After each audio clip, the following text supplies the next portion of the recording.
बदलापूरमध्ये अल्पवयीन विद्यार्थिनीवर शाळेमध्ये लैंगिक अत्याचार केल्याचं प्रकरण ताजं आहे. आता त्यापाठोपाठ ठाणे जिल्ह्यातल्या दिव्यामध्ये धक्कादायक प्रकार घडला आहे.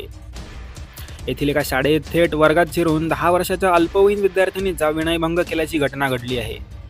या प्रकरणातील आणखी संतापजनक बाब म्हणजे हे कृत्य करणारा नराधम पसार झाला आहे.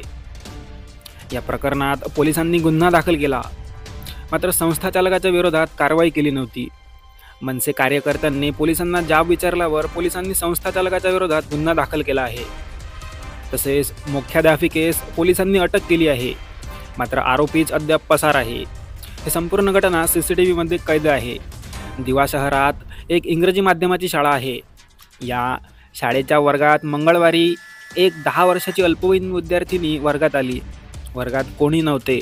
मुलगी वर्गात येताच तिच्या मागे एक तरुण आला. त्याने इकडे तिकडे पाहून मुलगी एकटी वर्गात आहे, त्यानंतर त्याने अश्लील चाळे सुरू करून मुलीला हात लावला. मुलीने आरडाओरडा सुरू केला. त्यानंतर तो तरुण त्या ठिकाणाहून पसार झाला. मुलीसोबत घडलेला प्रकार मुलीच्या मैत्रिणीच्या आईने मुलीच्या आईला सांगितला. मुलीच्या आईला हा प्रकार ऐकताच धक्का बसला. मुलीसोबत नातेवाईकांनी मुंब्रा पोलीस ठाणे गाठले.